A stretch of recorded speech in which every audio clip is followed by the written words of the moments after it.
voices with over 70 years combined experience.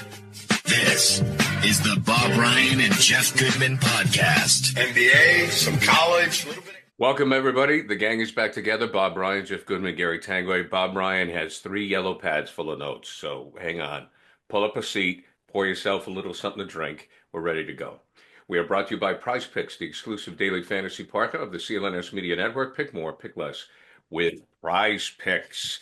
All right, guys, playoff season is here finally. I mean, I think for Celtic fans, my God, this has been an excruciating. I mean, Bob, we've been waiting for this since September.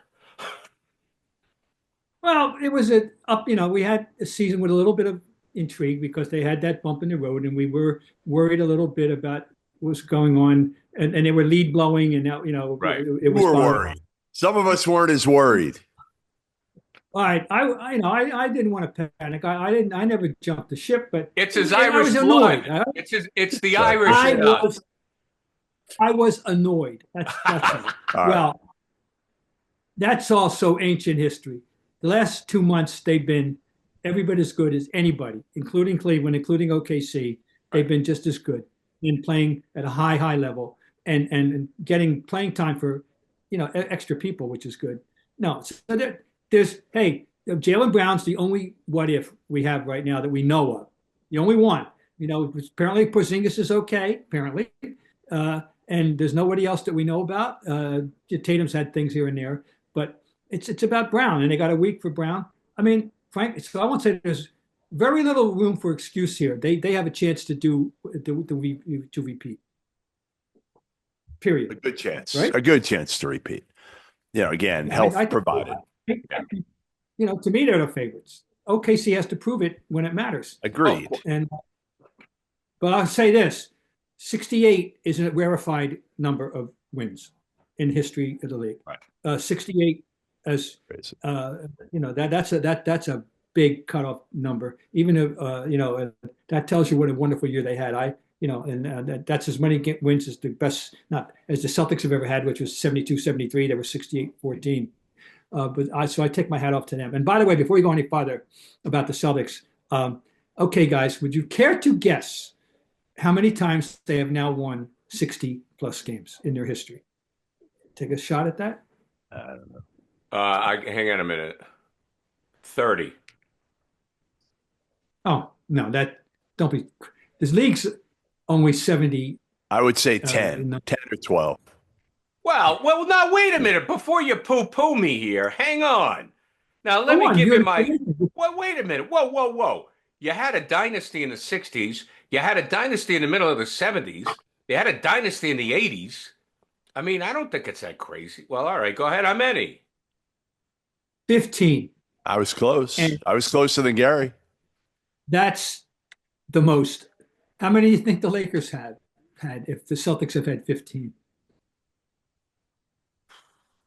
Well, now I'm gun shy. Gary's going to guess 40 now. I don't want to get yelled at. 45, Bob. How's that? Lakers have had 11. Wow. So okay. Celtics spread equal the field in 60-win seasons. They had the most ever, 15. And they were the first team to win 60 back in 1961-62 in an 80-game schedule. Their first 60-win season was 61-62. They were 60-20. And I thought it'd be more. I really did. I really thought it would be more. 60 doesn't seem like a lot to me. Remember, there was a big gap between 86 and 08. And, there was a big gap. You mean AC Earl didn't win 60 games? Who did? AC Earl didn't win 60 games, Bob? He had like 60 points, didn't he? Didn't he have 60 points that one game? He had the visiting record at one point in the new Garden. At one point, I think he had 40-some, and at that point, early on, it was the high visiting record. Okay. Insane. Anyways. Well, Jeff, do you have any thoughts? To me, this is a question I have. I'll start with Jeff and then Bob jump in. What does Missoula do going into the playoffs? Nothing? Just like sometimes coaches can get like just if it ain't broke, like just don't do anything. What do you want him to do? Well, that's what do you want him to do? Right. I got nothing. I got nothing. Nothing. But is there any chance he overthinks it and does something? I would hope not. I would hope it worked. It worked last year. They've been, as Bob said, so good the last, 6 weeks or so. To me, it's more about how you handle Jaylen Brown now and how you handle not just Jaylen Brown, probably Porzingis too, and Drew Holiday, who's getting older. I was going to say, you have to keep an eye on Holiday. Yeah. I admitted him. He's important. All three of them. On him. That's the difference between last year, Bob, right? I mean, Holiday's he's a different guy. Yeah. He's but when he's right, he hasn't been reliable. He was a 40% 3-point guy last year. Right. Last year, and that's high level. But then again, Pritchard gets better every year. Yes, and your guy. He's a serious factor. He's an important part of this puzzle now. Every night, and so that's reassuring that they have him. If Holiday does come up with an owie, but we can't downplay Pritchard's role in this team any longer. Does anybody pose a threat to Cleveland before they would play Boston? I don't think so. I mean, I'm looking at you could say the Knicks. Well, the Knicks will play Boston, so it won't be. Yeah. It would be Indiana, no. Milwaukee, I just don't see it right now. I don't think so. I think it's a kind of a 2.5 horse race in the East. And it's Boston, obviously Cleveland, and then the Knicks with an outside shot, but I don't think they're ready for this. Assuming they can get by Detroit and to start with. And right. Milwaukee's playing now. How do you like Cade now, Bob? Gotta love Cade, no question. We got a lot to talk about, but one of the things I want to talk about, is most interesting developments.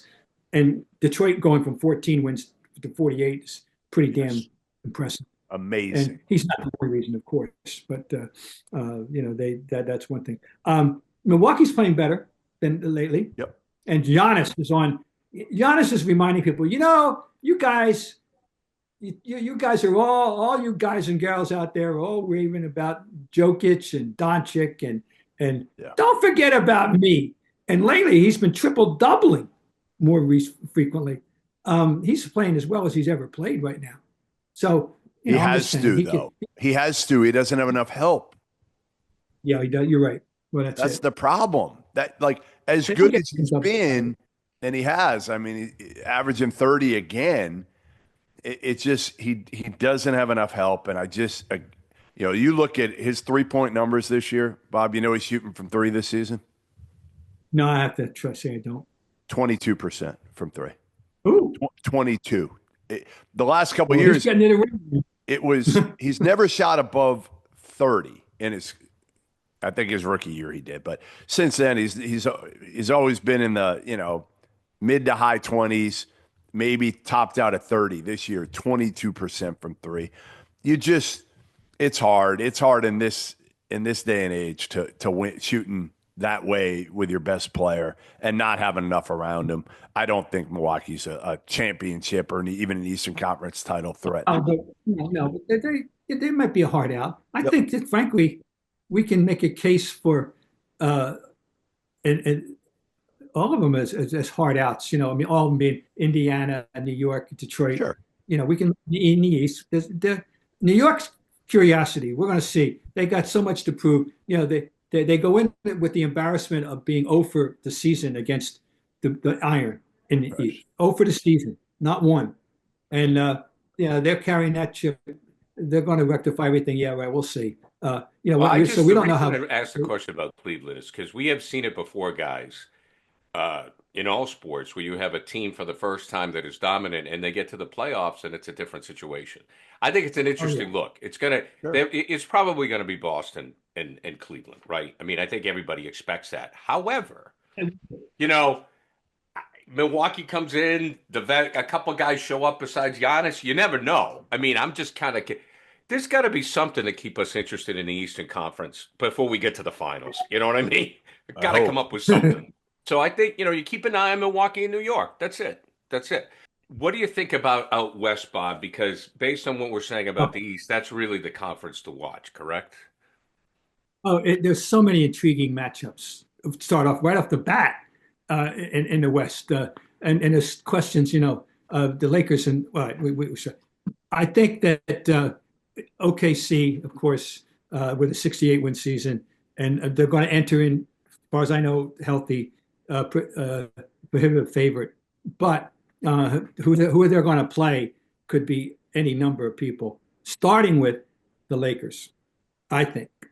And even though Golden State stumbled in the end, I thought I was more intrigued with them than I was with the Lakers at one point. The Jimmy Butler thing, but the infusion of talent that they both got, the Doncic thing and the Jimmy Butler thing, have made them very, very interesting.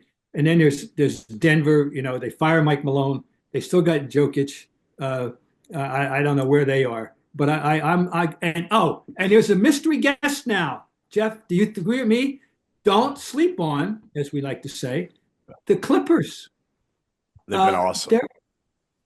They're a mystery guest. We don't know. Well, I mean, Kawhi is playing like the Kawhi that we kind of have forgot about, right? I mean, they've been as hot as any team in the country in the league over the last probably 15 games or so, and it's because we've seen healthy Kawhi, and we forget what Kawhi can do. He can carry a team. Zubac has been terrific down low. He gives them something that a lot of other teams don't have. And Harden is a complimentary piece is fine, but it's about Kawhi, guys. And I can't wait to see, because we just haven't seen it in a while. A healthy Kawhi in the playoffs. Can he carry a team? Well, he has. He's done it well. Right. He's done it once before.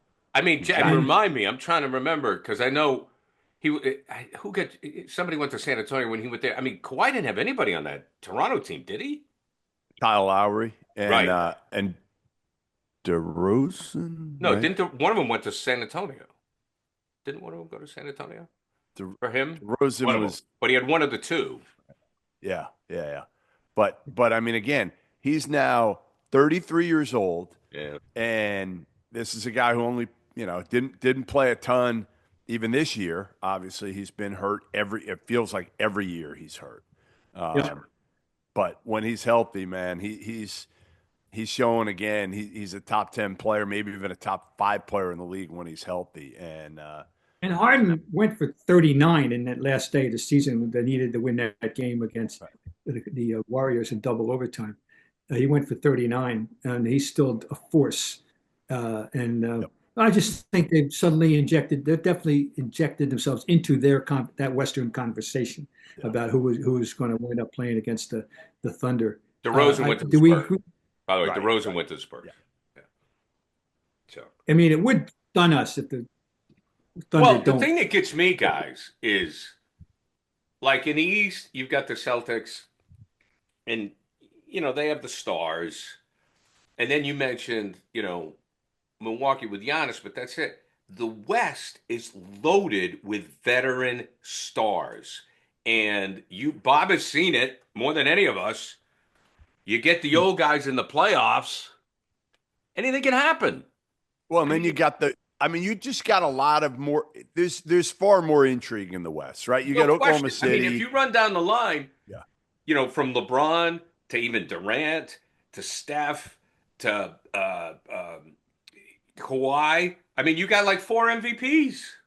Well, and again, the Lakers now at the 3 seed. Nobody thought that was going to happen. Right. Now you've got Golden State in the play-in here with Steph and a banged-up Jimmy Butler, but still, Jimmy Butler, what can they do? And then you got these teams at the top that, we don't know, like Oklahoma City. Are they ready? Are they ready at this point? Houston, Ime has done an incredible job with this Rockets team. Yeah, where are they? Minnesota, a little bit disappointing after the trade in the offseason, but they still got Ant Edwards. Jokic with Denver and a new coach right now, and Adelman, Kawhi. Every team has intrigue. Every team in the West And the East, it's like, all right, can we just get to the Eastern Conference Finals? Right. Yeah, I agree. I think the West is going to be a real great circus, and I'm looking forward to seeing how it plays out. No question. So, Bob, can Golden State or the Lakers, can they make a run? Like, do you see either one of them making a run too deep in the Western Conference playoffs to where maybe they could play Oklahoma City, at some point, or no? Or do you think it's just kind of fool's gold? The answer is yes. Yes. And I just think it intrigues me that Golden State, is in a play-in. Yeah. Because I had my eye on them for sure. The Butler has been playing so well for them, and they still got and as I did predict, I'm patting on my own back here. The Draymond Green has been revitalized with the advent of Jimmy Butler. Steph is Steph. No, nothing changed. Nope. He's still Steph. So but the Lakers, absolutely, you have to wonder about that. And now the thing is, will someone, when we get to the playoffs and all the concentration that coaches can bring to game plans, et cetera, and adjustments during the playoffs, will they find a way to really make Doncic pay on defense? And that's, to me, a big question for the Lakers is how much can they hide him defensively? We know what he can do offensively, but there's a plus minus with him that really is significant. And that's going to be interesting to me to see if they can find a way to exploit him defensively, to offset the certain triple double he's going to give them offensively. But that's part of the deal. That's what the people playing against them are going to have to deal with. I got to cite one guy that just in general at the beginning of the season would have been passing every federal witness protection program inquiry, and that's Austin Reeves. He's had a terrific year. He's really emerged as a major player for them, and without it, they wouldn't be where they are. So we got to give him a salute, and I'm doing that right now. All right, guys, going to take a quick break. Tell you about Gametime. Check out the Gametime app. You want tickets? It's the way to go. Gametime makes getting tickets faster and easier, even hard to get playoff seats. You get a last minute deal, you think, oh, hey, let's go to a playoff game. Well, it's got to be sold out. But look, you can go to the Gametime app, and the prices go down as you get closer to tip-off, right? Which kind of makes sense. With killer last minute deals, all-in prices, view from your seat with the lowest price guarantee, Gametime takes the guesswork out of buying NBA playoff tickets. So, and as we said, you can check out, you look at the seat, you get the view, you know where you are. They have the lowest price guarantee. They have event cancellation protection, job loss protection. I mean, even that, right? I mean, that's just the way to go. So check out the Gametime app. They have deals all the time, all right? And it's not just sports. They also have music and concerts and theater as well. So, and they also have these last minute deals where you can save up to 60% off for the game, the concert, comedy, theater,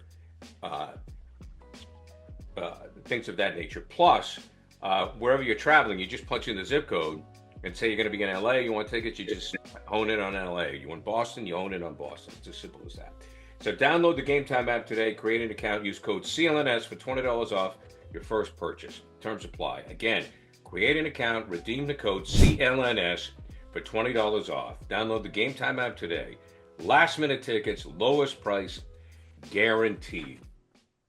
But Bob just kind of stole my thunder a little bit. Jeff, do you have an unknown, maybe somebody that you remember from the college ranks or somebody that you're keeping an eye on as well? What do you mean? Like as far as, like, we mentioned the big names. Is there someone else? I mean, like, okay, well, Pritchard for the Celtics. Like, if you didn't follow the Celtics all season long and you turn on the Celtics, then people go, oh, wow, this Pritchard guy can shoot. Yeah, I mean, I think to me, again, like Houston is the team that I just feel like they've kind of surprised a lot of people, right? Nobody saw this coming from the Rockets. And I gotta look at the standings. Do you see Houston beating a team like the Lakers or Golden State? I don't know. I don't know how far they go. That's the thing. I think sometimes these teams, they overachieve in the regular season because, they're not pacing themselves, right? I mean, Jalen Green's been awesome this year. And I love the pickups that Houston made with Fred VanVleet and Dylan Brooks to give him that toughness. And they fit Ime's coaching style as well. You need the right people for Ime. But Jalen Green has really emerged. He's the one that I think, you knew he had the talent. I just didn't know it would come this quickly. And Sengun's been great as well. They just got a bunch of really good players. Bob, do you think Houston could do that? I don't know, man. I think they're a year away. Yeah, they're more than likely, but I mean, they should, if you're a Houston fan, you should be feeling good to have some optimism. That's sure, but don't get giddy and think you're going to make the finals. But, we're going to see. I really don't know. But they were a chic team fairly early on, and then and I kind of lost track of them for a while. But now I know they're back, and that's fine. No, I agree that we saw them early on. If you remember, they beat the Celtics early on, as I remember. Right. And that got my attention right then and there with that group. And so yeah, they sure they're in that mix. The West, once again, with our theme here at the moment is the West and intrigue of the West, and all kinds of things could happen. There's absolutely so many things that we would say, I'm not surprised. Right. So, it's going to be good competition. I think if you're a Western Conference fan, you should be really fastening your seatbelt right now and look forward to a couple of interesting weeks. Yeah, no question. Bob, after all the years that you've covered this league, are you surprised at the coaching changes and the timing of the coaching changes? This thing evolves. Coaches about what kind of guys get to be coaches. Back in the 50s, it was always ex-players, almost always ex-players. And then we evolved and the college coaches, which became in vogue in the late 60s, early 70s. And then we get into the guys who start out as video coordinators, or bringing coffee, how many lumps to the boss. And they work up their way up the ladder kind of coaches, the leading, the poster child of all time being Eric Spoelstra. Okay. And, so now we got guys that come out of the G League, okay. Now, but what happened I'm glad you brought it up. What happened in the last couple of weeks is startling, even to me after watching this league for, starting with the Taylor Jenkins, absolutely, completely dumbfounded by I wasn't on top of the machinations in Denver and thing with Calvin Booth and Malone and all. I didn't know, but Malone going, Budenholzer after. Well, now we can talk about Phoenix's chaos. What's going on in Phoenix? 3 coaches in 3 years. The whole evolution of coaches, Gary, and who gets to coach in this league is something I have been tracking, since the time I started covering in 69-70 season. In those days, the preponderance of coaches in the league were ex-players of varying stature. And back in the 50s, there were even more. There were multiple player coaches, and there were still player coaches around when in my early days, such as Lenny Wilkins. And then we evolved, into the college coaches being plucked, the Scott and Fitzsimmonses and the John McLeods and Dick Mattas. It started with Butch von Breidekoff, I think, when the Lakers hired him out of Princeton, and in the late 60s. So we went through that phase, and then we went through the that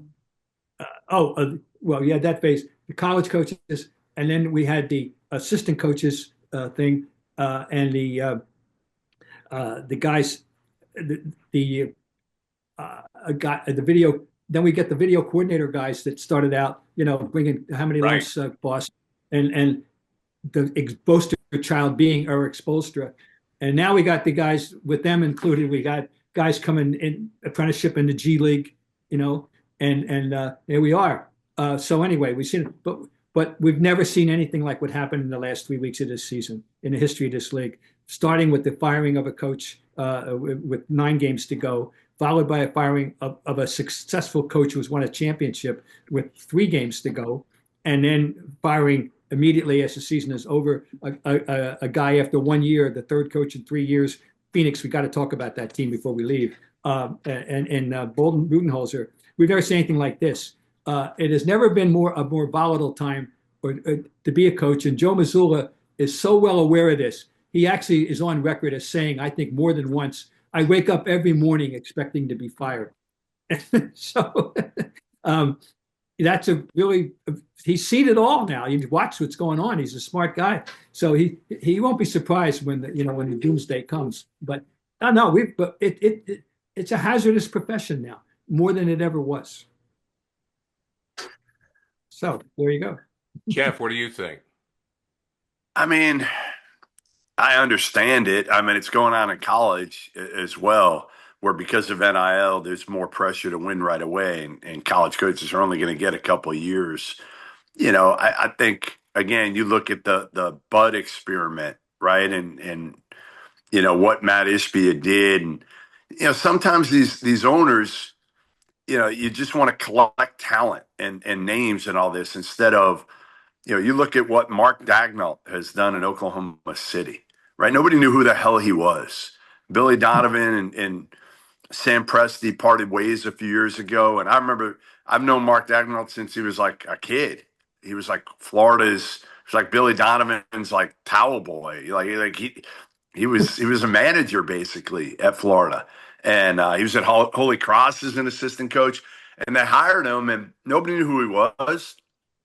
But sometimes we just recirculate these coaches over and over and over and over. And listen, Bob, you know what I think. I'm the same way with Doc Rivers that you are. I'm the same way. But at a certain point, don't you say, like, enough isn't, he's had his opportunities. Go find somebody young. Go find somebody that hasn't had an opportunity yet that, again, like, it might even be a Jared Dudley sitting on the bench for Dallas, somebody like that, right?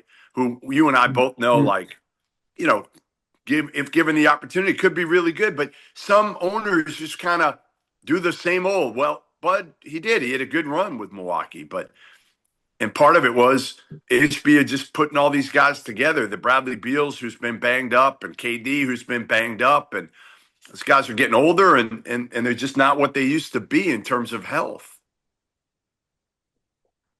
No, but the Phoenix thing is a specific case. We could talk about the three coaches in 3 years, and the deterioration, of the team from 21-22 when they won 64 games. They've gone since then 45-37. 49-33 last year, and then down to 36-46 this year. Obviously, Ishbia has got a quick trigger.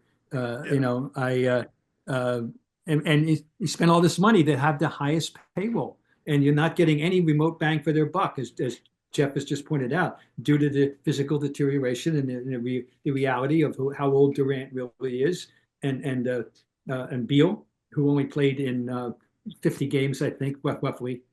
And of course, they got one major, in prime star, and that's Booker. But what was there talk about Booker having personality problems with Budenholzer? Am I right about that, Jeff? And so, there was for a minute. You're right. Yeah, I mean, again, you got to get the right mix. You got to get the right mix between GM and coach. You got to get the right mix between coach and player. And some of these coaches come in with an ego.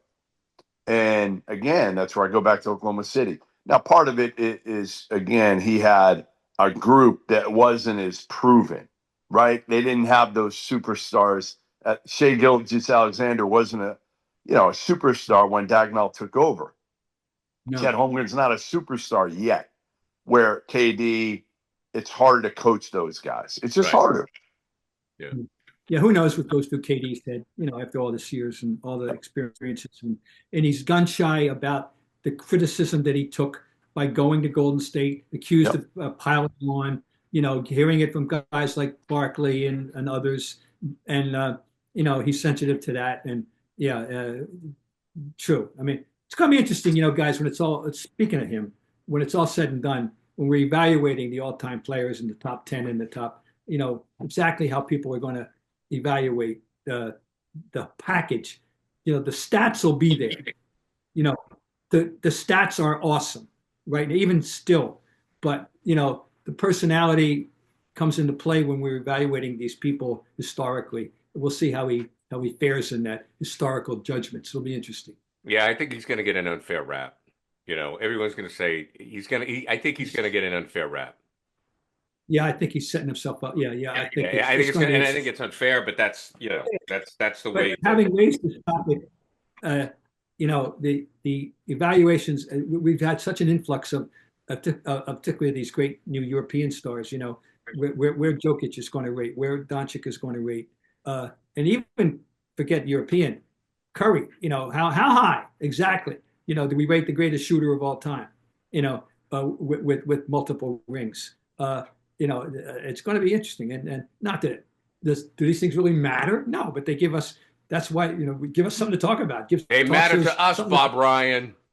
Yeah, so it does. It matters, So yeah. Anyway, Bob, anything else on your plate before we say so long? I got a quick list, guys. I thought it was fun to run down. If you thought about the most interesting things of the season, just what kind of a year it was. I got 6 topics, just a quick rundown of the most interesting developments. Okay? Sure. We'll see how you think. Okay. Number 1, far and away, Doncic to LA. That was a blockbuster, such as absolutely, utterly no warning that we had. No one had a warning. Okay. 2, Butler to Golden State and the impact that it's having currently right now. I think 3, the Suns implosion. 4, the 76ers implosion. That to going from a contender, and then the coaching carousel that we just alluded to, and finally, and I did mention it earlier, but it's not getting the sufficient attention nationally that it deserves. And I'm telling you, and I know Jeff will agree, it's that Detroit turnaround. Yes. I mean, yes. They were horrible. They were 14-16 last year, and now they're a team that it wouldn't. There have been bigger upsets. Well, not too many, but a few. Than Detroit making it to the Eastern Conference Finals with this team this year, right now in the East, as the East is currently constructed. But anyway, they may be heard from. They may make a splash, at least in the playoffs, after winning 14 games last year. To my knowledge, they've revived interest in the sport and the team out there in the Motor City. It's been a while but they had 10 years. So anyway, I think those are my 6 topics that I think were of interest this year. Bob's top 6 to watch. And it's amazing how Jeff Goodman has participated and his lips haven't even moved. So we apologize for the technical difficulties, but we got to I'm still here. He's still there. He is between homes. That's a Sondheim. I'm still here. That's it. All right, guys. We are brought to you by Prize Picks, the exclusive daily fantasy partner of the CLNS Media Network. Pick more, pick less with Prize Picks.